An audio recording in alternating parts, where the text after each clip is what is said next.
Alright, here we go. We interrupt your workout program for some breaking news. The Rhinos have won a game, and the world's on fire.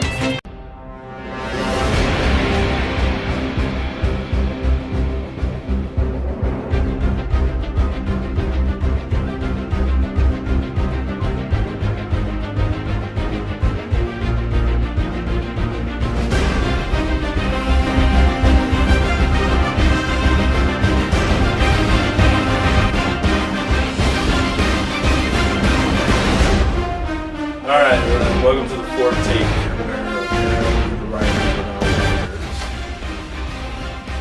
are. Anyway, let's move on to the next game. No. They finally get to pop the champagne. We're spending an entire episode for once just talking about the Rhinos. Well, first of all, the champagne is probably expired, and I don't think the fans want to see an entire episode about a terrible team. No, this is the best team in the league right now. Hottest team in all sports. Alright, well, I don't believe that, but go ahead. If you want to Let's get into the game. First, the Rhinos' amazing defense just completely stifles the opposing team on their opening drive, and the Rhinos quickly turn around and just plunge into the end zone for a touchdown, going up for a nice 6-0 lead to start the game. And then they let up 15 unanswered points, so there's... No. Don't take this away from them. It's Then, facts. right before the half, an amazing play, alley to Maria for 7 points in the end zone, and then a 2-point conversion thrown by Brandon. They go into the half tied, 15-all. I will admit that play was pretty spectacular, but... Key to the game. I can't lie. The Brandon Murphy overtime touchdown pass. First play, they got the interception in overtime. First play of overtime for the offense, scores a touchdown to win the game. It was pretty spectacular, but I do not see this team doing much going forward. This team has finally come together. Every time they needed to play, they got it. They needed to stop on defense, they got it. They needed to hold the opponent at the 1-yard line on a 1-point conversion to force overtime. They got the stop. Overtime, 3 plays. Incomplete pass, interception, touchdown. Game over. You can't stop this team when they're playing like that.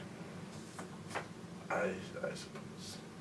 All right. Well, anyway, we got Brandon Murphy in here to talk about this amazing game that he had. Let's bring him up on the screen here.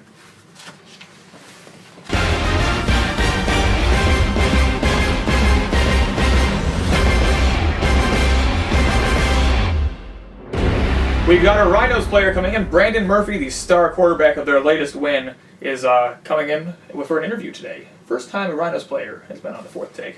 Yep, none of them really were worthy before, but hey, let's bring him on in. Brandon, how are you doing today on this Victory Wednesday? I'm doing great. Good. What do you think the key play of the game was? I think the key play was definitely the touchdown before their last drive, which would be when we went up 29-23. Definitely a solid move there. Any key plays on defense? Defensively, I think the interception on the 2-point conversion. That actually was pretty impressive. Forced the overtime, gave the Rhinos an opportunity to win. What would be the best call of the game in your opinion? Was the final play of the game when we won the game in overtime. I called a slant from the right side all the way to the left corner of the end zone, and I had a left corner curl flat. Yeah, he was wide open. An excellent play call. Seems pretty basic, but whatever. Yeah. And then as the game was winding down and the Rhinos were actually in a position to win, what were your thoughts going through your head during that final quarter and overtime when you actually had, an opportunity to win this game?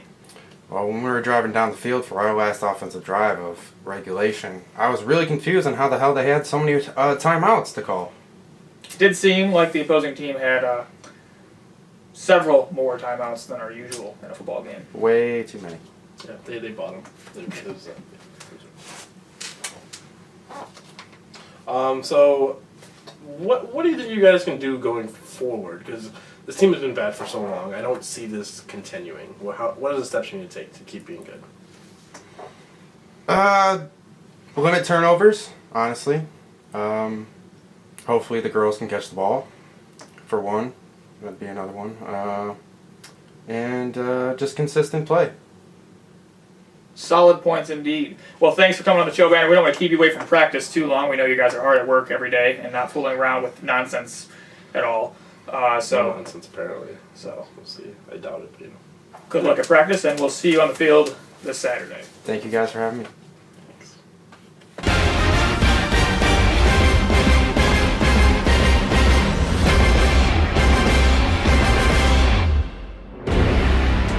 The next 3 weeks look pretty good for the Rhinos as they play against teams with a combined 1-5 record so far. So yeah, well, they've played teams that have had 0 wins before and still got the crap beat out of them. So this is true. But I think this week against the last stop in, it's 1-1. I think they've got a solid chance. If they play how they did this week and they don't have any turnovers, they really can keep up with anyone. Well, I think last week was the Rhinos' last win, so the last stop in is going to beat them this week.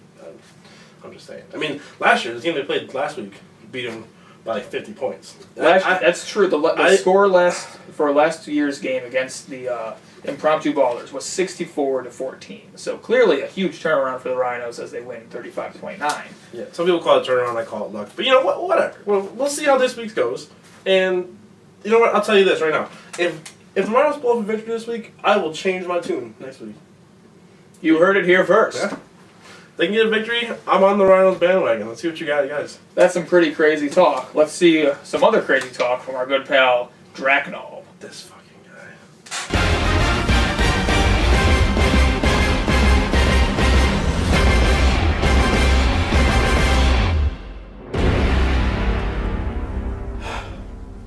Bruh.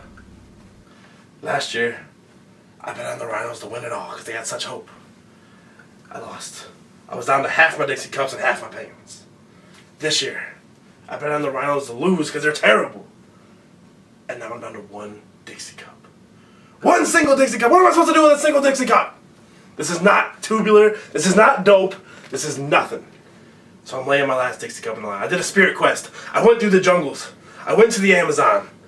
I talked with the monkey. And he told me that the Rhinos were going to lose this week. And if they keep that fat-ass Brandon Blanchard off the field again, because that's how they won. That's how they won. He can't do anything. He's a terrible person. They just need to cut him. But if he plays, they're going to win. They're going to lose, They're going to lose.